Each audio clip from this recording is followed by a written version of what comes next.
Hello, you guys. I'm JaQuel Knight, founder of the JaQuel Knight Foundation. The past few months has lacked any source of motivation, inspiration. These two guys, who happen to be two very good friends of mine, have changed the game. Over the years of working in the industry and being surrounded by a community that seldomly owns property, these two guys have information that I found to be super impactful for myself and for all of you aspiring homeowners, building owners, property owners, landlords, brokers.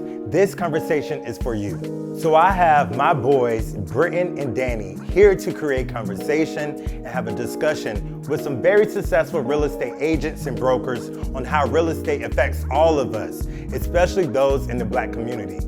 Without further ado, I give you all Black Kingdom on behalf of the JaQuel Knight Foundation.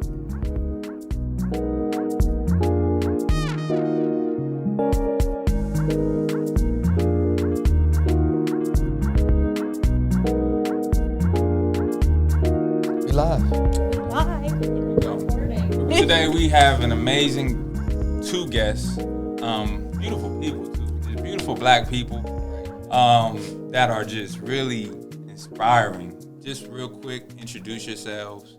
Awesome. All right, my name is Shayla Hosley. I've been a realtor for, I think we're 3 years in now.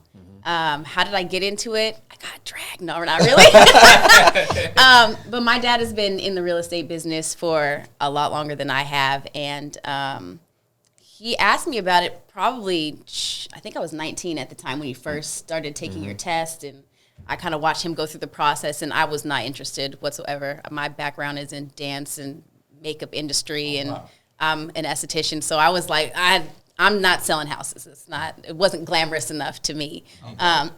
And so I finally was just like, why am I wasting my time? Like, I could do it full time, or I could do it on the side. You know, why am I not allowing myself the opportunity to have as many streams of income as possible? So I got licensed after my dad and Dan opened up shop with Dwell. They started their own firm. And I came on to work as the assistant because they didn't have anybody working in the office. And I was like, you guys need like a structure here. And I have the background of working in hospitality and different offices and stuff like that. So I was like, let me at least help you get off the ground with that part. And while I was there, I was just watching how everything worked. And I was like, yeah, okay, I probably should get my license. I'm helping to show houses. I might as well go on ahead and do this on my own. And so you get more money doing that. You do get more money doing that. So he helped me study. I took my test. It took me about 45 minutes to take it and pass it. And, it's a 3-hour test. It's a 3-hour test. Y'all better than me. Catch that. She was done in 45 minutes. I was. Let's clap it up. It's a small flex right there. So, yeah, I did that. And I think I closed my first deal. I think I did a lease in like the first 7 weeks. So I was like, let me get in on this. So I just kind of hit the ground running, and the rest is history in the making. Oh, man, I already want to I have so many questions, but we're going to try to stick to the script. So before we do that, we're going to head over to the boss man himself, and just introduce yourself and let the world know who you are. Hey, I want to thank you guys for having us here, having this discussion, first of all. I admire you guys for stepping into this lane, this genre of business that is so important to our community. So, kudos for you guys. Thank you, appreciate it. I hope that your audience, really gets something out of this discussion, because that's what it's about. Jeff Gill, this name is known in L.A. Prior to my real estate career as a radio host, the voice of Stevie Wonder's KJLH. I was the KJLH guy. Wow. Meaning that KJL. With with the explosions and all that. I grew up on it. Yep, I know. So that was me. That was me making all that happen. And being involved on the air as an air personality, interfacing with record companies as a music director for the station, picking the songs, picking the hits. DJ Quick, where my money at? Because we made it. We made you a hit, Tony, you know, MC Hammer, they all owe me money. These old school acts. He sound like 50 Cent. Right. Who owe me money? But you got to realize if we hadn't played those records, a lot of those records wouldn't break, because if it broke in LA and it was number one, it went across the world. And you know, my journey to get to real estate would involve me also being involved in records. So I got into the record business because I'm still a music producer. I'm still I was a remixer back in those days until Puffy showed up and took all the remixes. You know, they were coming to me. You know what I'm saying? So that's what's up. So being involved in that, and you know, I went on to work for Magic Johnson. I ran his music label.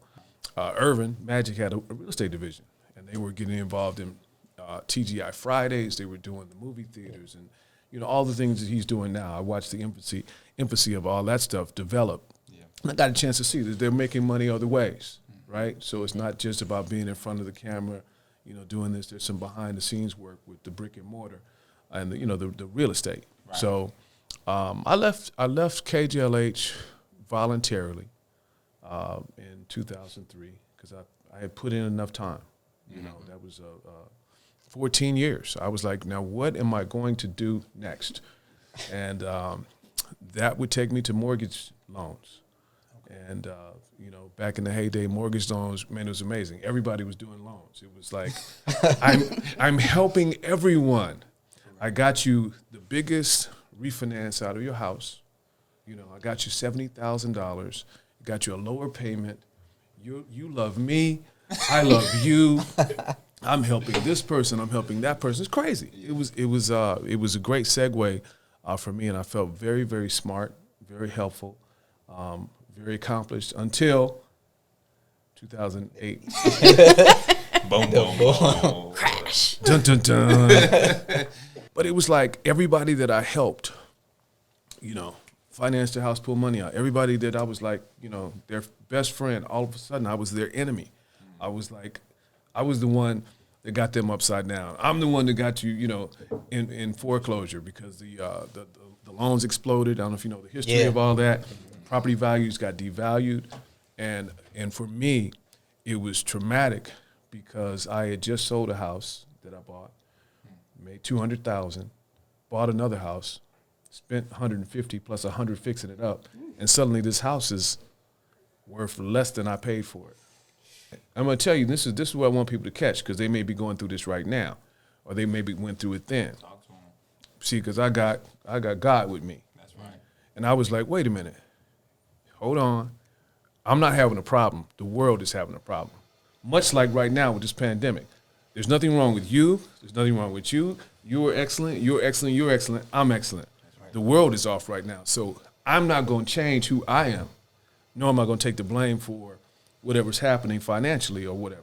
Let me just be the same guy. Let me make sure I work out. Let me make sure I educate my mind. Right. Let me make sure I'm doing all this stuff. Stop talking to me. Hold on. You follow where I'm going, right? Because you sewing it all I'm singing your song. Yeah. You know, but I saw people that are like, hey, I don't want to lose my credit. I don't want to do this. I don't want to tell nobody that I'm having a problem. I don't want to tell anybody that I'm about to go to foreclosure. I have pride because this is doing something to me. I'm like, wait, hold on. Pride. You're the same great person that you were before. I'm the same person that had 2 jobs and ran a radio station and ran a record company and was successful and all those things. So I just had to keep being that same guy. Yeah. And I would meet my partner who ran the mortgage company that I worked for. We bumped into each other by chance. And I told him, I said, man, hey, man, I did this and this story I just told you. And he was like, hey, man, you need to come and see me. And Dan DeBruno, he's our broker and probably one of the smartest guys that I know. And we complement each other very well, just in conversation, as friends and as partners. So we would go and work for another firm, and everybody was getting bankruptcies at this law firm, but they were selling their houses with us because they were upside down. So we were like we can help save you. We can help you get some money out of your foreclosure. We can help you move on, you know, what you're dealing with. And we built a big clientele. What we were doing, it was great. And, you know, as things got better, we stepped away from that. We stepped away from their company and we launched Dwell. I said, you know what? The people that we knew, the Beyoncés that I interviewed, the Don Kings that we talked to, the Puffies, all these people that are coming up, they got families now. Mm-hmm. And they know us. and they need someone who looks like them. That's good. To handle their real estate. Yeah. And there's not enough of us in this lane. There was not enough of us in this lane. Right. So when LeBron James comes to town and is buying a $40 million house, Jay-Z buys a $40 million house. I just ran off $80 million. Right. Y'all know what 8 times 3 is. We talking about, a few mil in commission that's going on that's not coming into the black community. It's not coming and being recycled. It's not sending our kids to college because their agents are taking them to other places. And no disrespect to anybody. Right. There's a lot of good agents out there from all races and creeds. But are we getting our fair share? I love your mindset. I really do. I want to stop you there because what you said in between that was you didn't change yourself. You didn't change. And I want to let Danny. Yeah, because that's something that we've held each other accountable for during this pandemic was literally maintaining our status quo, no matter what's going on in the world. And I can say this for both of us, we've come out better during this quarantine than before we started, just by doing exactly what you said, holding that status quo. And I think it's like you said, working out, holding yourself accountable in the mornings, meditation, reading, and sticking to your plans and your goals each time. And I think for us and for everyone listening or watching, it is very important of what Jeff just said, is really sticking to who you are no matter what circumstances is around you. That's the only way to persevere. Right. Because if you don't do that, everything around you is just going to swallow you up. Right. Yeah. And that's how people start falling off. And it's like little by little. It's like, oh, today I'm not going to call anybody. I'm going to stop posting about this because I haven't sold a house and I don't know how long, so I'm not going to talk about it anymore. And people forget. I don't know how many times we've had people who know us who I'm like, oh, you bought a new house and call me? And they're like, oh, I forgot that you even did that. Right. So that was my fault because I wasn't doing the things that I know made me successful in the beginning. So when you start to fall off little by little and those pieces of your pride get hurt because you're like, oh, that didn't work out. Oh, I had a terrible client and they pulled out the deal while we were in escrow. All these things can happen because every deal ain't the same. Every client's not the same and it's not always easy. So, like he said, we're all excellent and you have to be able to operate in excellence every time, no matter what's going on the outside. That's good. So tell us a little bit about your company, Dwell. Let's talk about Dwell. Wow. Yeah. Wow. Well, you know what? Dwell is, I want to call it the Motown. And I'm going back because, y'all you do your history. That's big. I'm going to call it the Motown of real estate. It's a bold statement. So a lot of people don't. It's a bold statement. I'm coming out with it because, back in the days of Motown, Berry Gordy, very successful man. What's up, B? Yeah. They would teach you how to walk, how to eat, how to use a knife and fork, how to be, just train, just etiquette and very important things. And he made a successful business out of that. Dwell is about working together. In our business, we believe everybody gets paid at the same time. Everybody should get paid at the same time. I'm the broker, you're the agent, you're working on a transaction. Why am I getting a monthly fee from you when we're not making money? Right.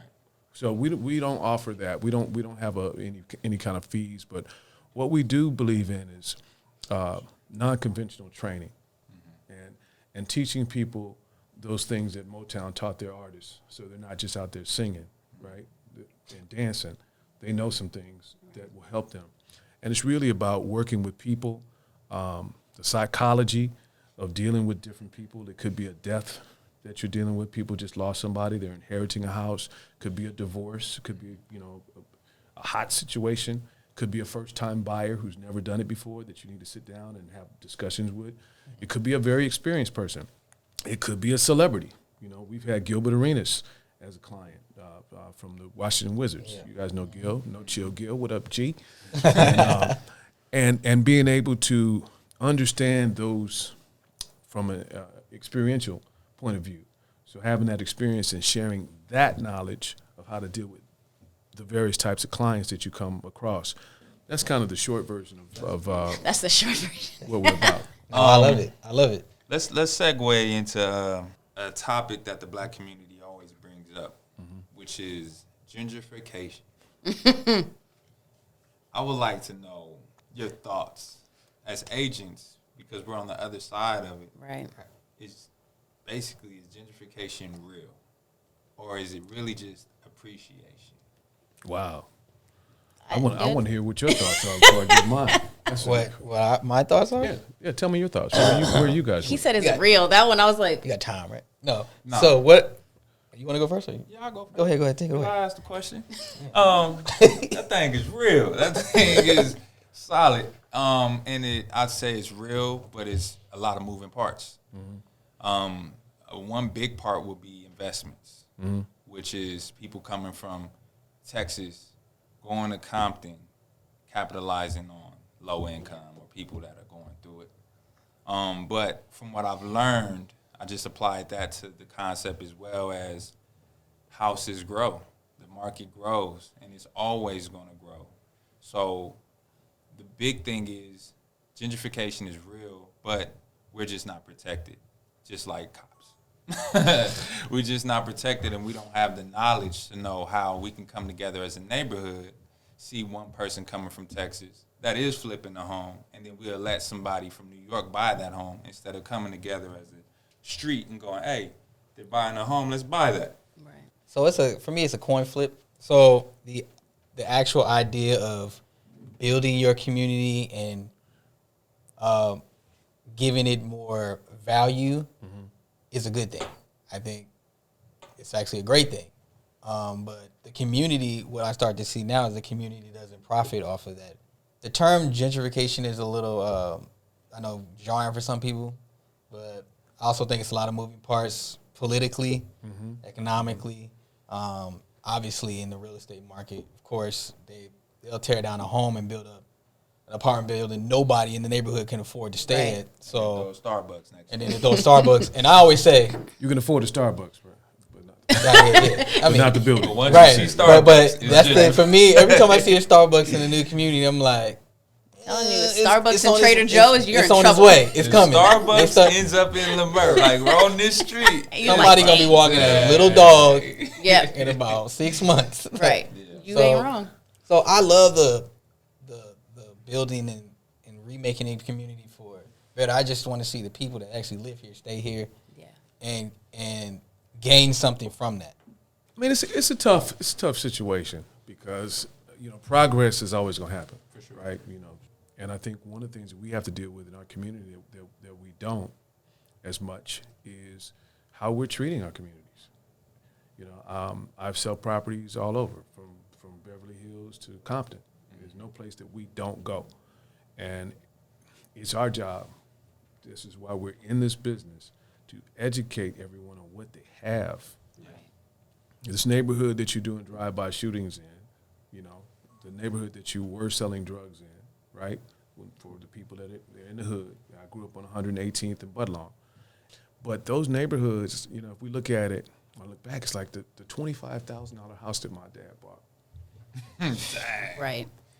That's right. I almost dropped I'm going to say it again. This is Los Angeles. Right. $25,000 house that my I'm gonna dad drop the bought. tear when you said that. That house is worth $500,000. So for 1979, we sold it for $60, and it's, do the math. Right. You're seeing it after the fact. You're like, hey, wait a minute, the whole neighborhood's changing, right? Right. And it's too late. You're there now. Right. We have to educate people now on what's going on. That's right. There's still some neighborhoods left that have not been gentrified. Okay, so the further in LA, it's everything east of Western. In the 100s, maybe in the avenues, off of Crenshaw, you see those properties are starting to flip and people are coming in. I mean, I'm selling a house right now off of Western and between Western and Van Ness, 79th Street. They're going for $800,000-900,000. That's crazy. I'm just saying. Yeah. In a neighborhood where when the activities back in the day, let's call them activities. He's gonna clean it up. Hey, we're fighting over hoods. Yeah. For what reason?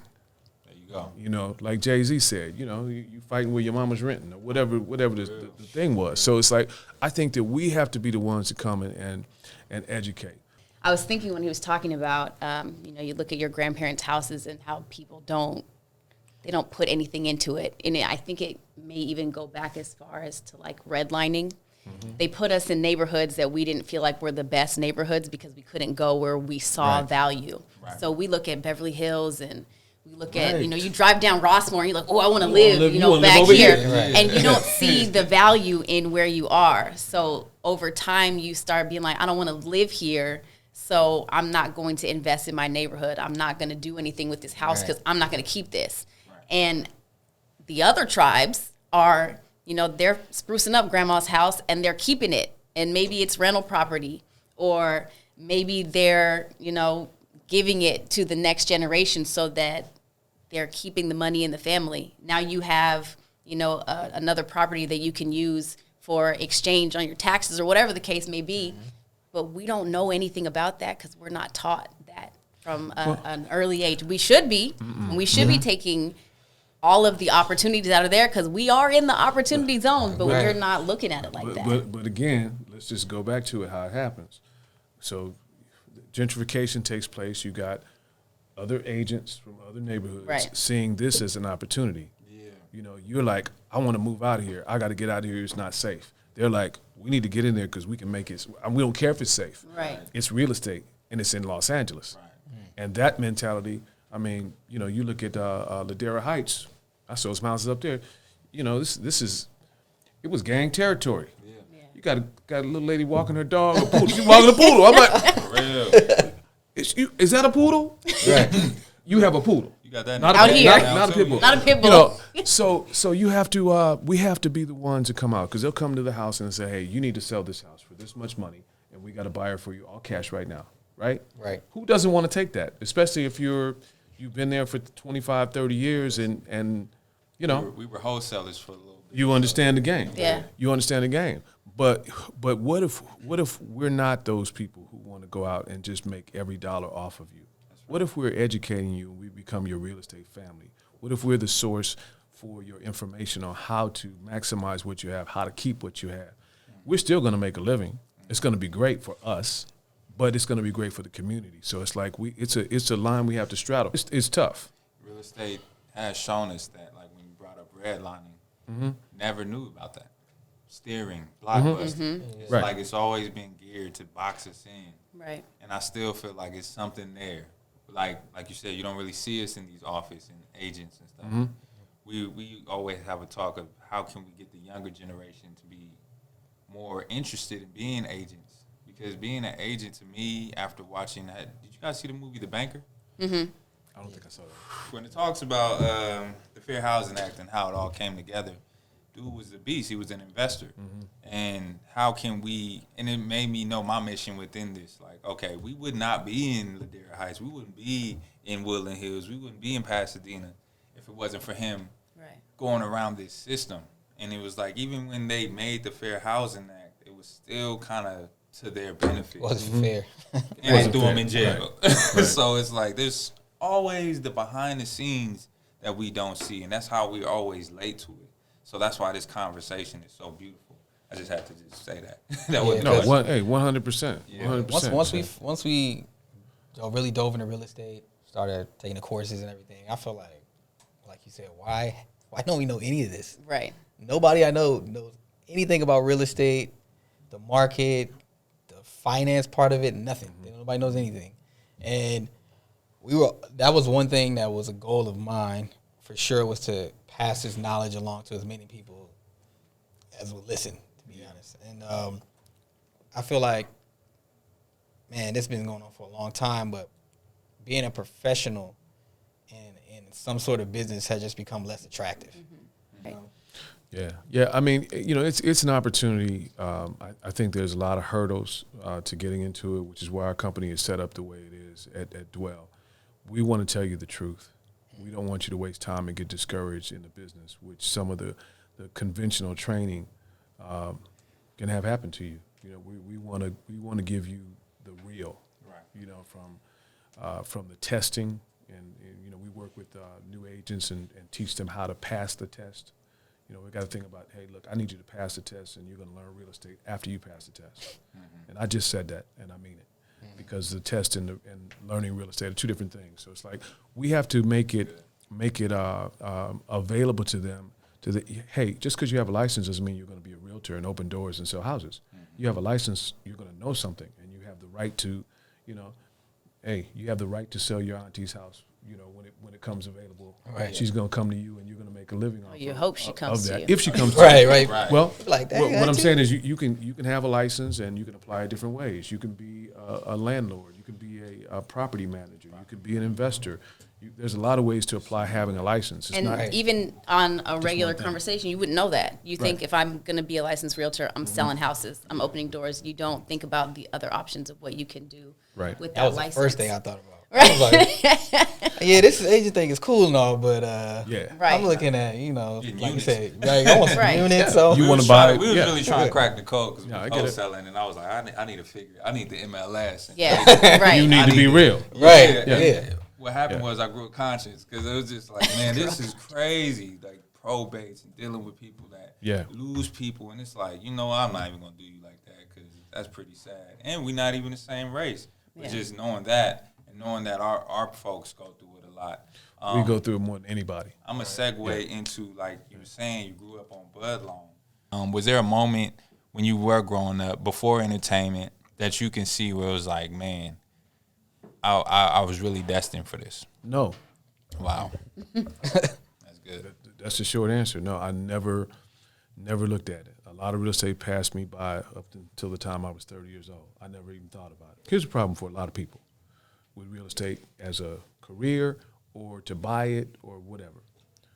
The mindset is that when I finally buy my house, if I'm buying it, it's going to be this, it's going to have this many rooms, it's going to be this neighborhood, it's going to look like this, and otherwise I'm not buying. Yeah. Right. That's the whole mentality. Ladies and gentlemen, you are wrong. You're wrong. Said in the radio So let's voice, just Right. you are. Bro. It's not like EA Sports. So that mindset is prevalent in our community. I mean, we deal with buyers now. They're like, well, if I can't buy this, I'm not buying. Well, guess what? The mentality is that whatever I buy, I have to keep because that's what you saw your parents do. I have to keep it forever. Let's talk about Right? it. Yeah. That's the mindset. It's a new This day. is not where I want to be. I don't want to buy down the street on Bud Long and be here forever. Yeah. It's like, did you know that you could sell it?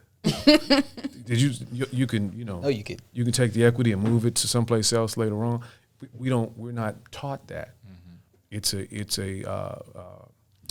just a wrong way to think about it. So these are things that we just have to do as a community. It can't be, you said something great. You can have a great living and drive a nice car being a real estate person, but your job as a community servant is to educate people. You're going to make your living, but make sure you're doing it for the right reasons. Those are the people that last, right? Those are the people that are going to have people say, you know what? I'm so glad he told me to do this.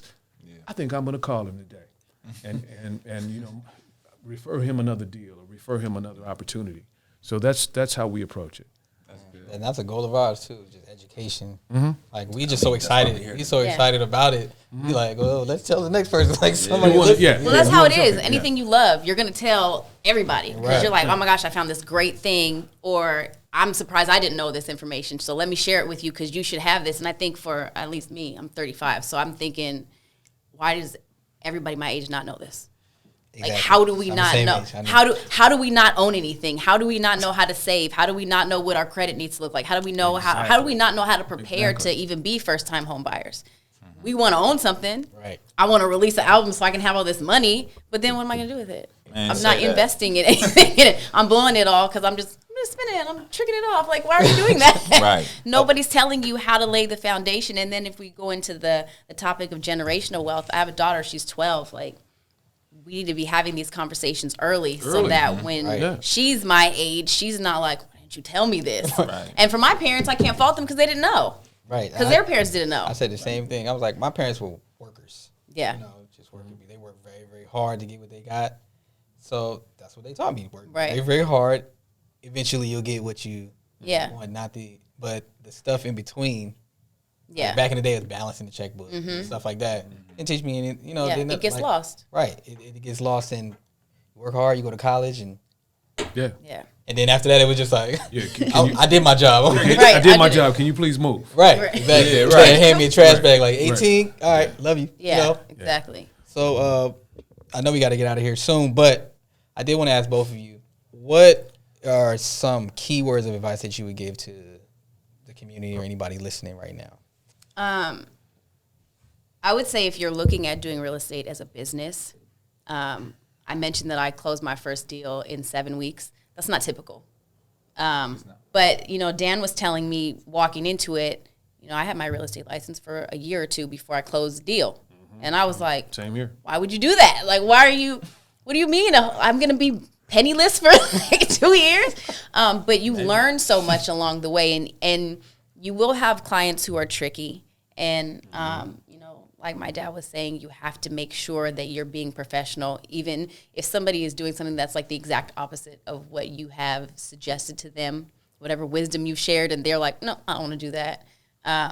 You have to be patient with the process. Every client's going to be different, but you really have to work on managing your expectations, because that's the biggest thing I know for me walking into this, that I was not going to be, you know, I wasn't going to be selling $1 million properties right off the bat. Some people do, and great, I want to know how you did it, but but it's not everybody's story, so that's probably the most important thing that I've learned. That's good. Yeah, I mean, I would say, you know, I mean, there's a lot of sides of this thing that we've discussed. You know, ownership, community, being an agent. I think that knowledge is power, and really understanding what the benefits are, you know, in anything that you set out to do. You got to have the education.